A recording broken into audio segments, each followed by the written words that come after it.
ये अंगुष्ठ मात्र पुरुष अंतरात्मा सदा जीवों के हृदय में स्थित ज्ञानाधिपति एवं हृदय स्थित मन के द्वारा सुरक्षित है। जो इसे जानते हैं वे अमर हो जाते हैं। अंगुष्ठ मात्र इत्यादि अपनी अभिव्यक्ति के स्थान हृदयाकाश के परिमाण की अपेक्षा से यह अंगुष्ठ मात्र है। यह पूर्ण अथवा शरीर पूर्व में शयन करने के कारण पुरुष है। अंतरात्मा यथार्थ सबके अंतरात्म स्वरूप में स्थित है। सदा सर्वदा जीवों के हृदय में स्थित है। हृदय स्थित मन के द्वारा सुरक्षित है और मनवीस ज्ञानाध्यक्ष है। जो इसे जानते हैं वे अमर हो जाते हैं। परमेश्वर के सर्वात्म भाव या विराट स्वरूप का वर्णन। वह परमेश्वर पुरुष एवं अंतरात्मा है ये कहा गया। अब सबकी तद्रूपता प्रदर्शित करने के लिए श्रुति फिर भी उसका सर्वात्म भाव दिखलाती है। कहा भी है अध्यारोप और वाद के द्वारा निष्प्रपंच को प्रपंचित किया जाता है इत्यादि। वह सहस्त्र सिर सहस्त्र नेत्र और सहस्त्र चरणों वाला है तथा पूर्ण है। वह भूमि को सब ओर से व्याप्त कर अनंत रूप से उसका अतिक्रमण करके स्थित है। अथवा ऐसा अर्थ करना चाहिए कि नाभि से ऊपर 10 अंगुल परिमाण वाले हृदय में स्थित है। इसके सहस्त्र यथार्थ अनंत सिर है, इसलिए यह सहस्त्र सिर वाला है। पुरुष यथार्थ पूर्ण है। इसी प्रकार आगे के विशेषणों का भी अर्थ करना चाहिए। वह भूमि यथार्थ संसार को सर्वत्र बाहर और भीतर से व्याप्त करके संसार का भी अतिक्रमण करके स्थित है। दशांगुल यथार्थ अनंत अपार रूप से अथवा नाभि से ऊपर जो 10 अंगुल परिमाण वाला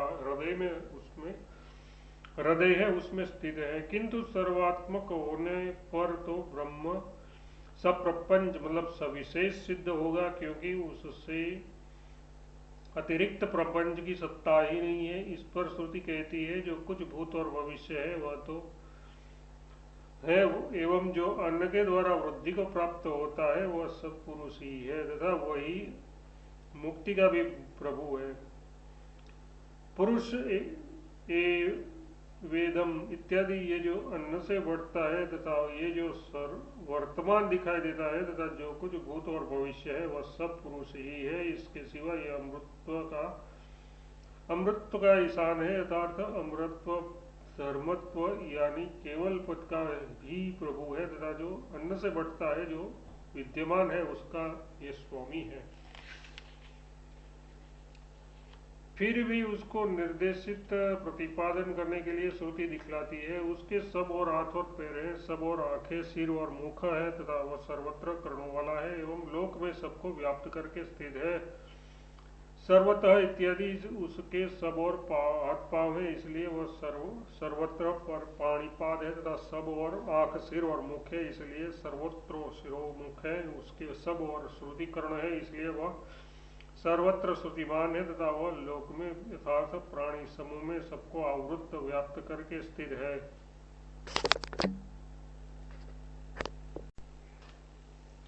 आत्मा के देहावस्थान और इंद्रिय संबंध राहित्य का निरूपण।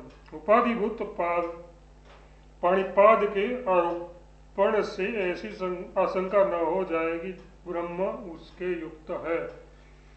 इसी प्रयोजन से आगे का मंत्र है। वह समस्त इंद्रिय वृत्तियों के रूप में अवभाषित होता हुआ भी समस्त इंद्रियों से रहित है तथा सबका प्रभु, शासक और सबका आश्रय एवं कारण है। सर्वेंद्रिय इत्यादि श्रोत्रादि इंद्रियों से लेकर अंतःकरण पर्यंत जो समस्त इंद्रिया है वे सर्वेंद्रिय पद के ग्रहण से गृहित होती है। अंतःकरण और बाह्यकरण जिसकी उपाधि है वह परमात्मा उन समस्त इंद्रियों के अध्यवसाय संकल्प एवं श्रवणादि गुणों से गुणवान सा भासता है, इसलिए वह सर्वेंद्रिय गुणाभास है। तात्पर्य है कि उसे समस्त इंद्रियों से व्यापार युक्त सा जानना चाहिए, जैसा कि ध्यान करता हुआ सा, चेष्टा करता हुआ सा इत्यादि श्रुति से ज्ञात होता है। किंतु वह किस कारण से व्यापार युक्त सा ग्रहण किया जाता है, वास्तव में व्यापार करता है ऐसा क्यों नहीं माना जाता। इस पर श्रुति कहती है सर्वेंद्रिय वर्जित यथार्थ वह समस्त इंद्रियों से रहित है, अतः उसे इंद्रियों के व्यापारों से व्यापारवान नहीं जानना चाहिए। वह समस्त जगत का प्रभु और शासक है तथा सबका शरण आश्रय और बृहद कारण है तथा संपूर्ण स्थावर जंगम जगत का स्वामी यह हंस मतलब परमात्मा देहाभिमानी होकर 9 द्वार वाले देहरूप पूर्व में बाह्य विषयों को ग्रहण करने के लिए चेष्टा किया करता है। 9 द्वारे इत्यादि 2 आंख 2 नाक 2 कान और 1 मुख, इन 7 सिर के और गुदा एवं लिंग 2 निम्न भाग के इस प्रकार 9 द्वारों वाले शरीर में देही विज्ञानात्मा यानी भूत और इंद्रिय रूप उपाधि वाला होकर ये हंस परमात्मा बाह्य विषयों को ग्रहण करने के लिए चेष्टा करता चलता है। ये अविद्या जनित कार्य का हनन करता है, इसलिए हंस है तथा ये स्थावर जंगम समस्त लोक का वसी मतलब स्वामी है।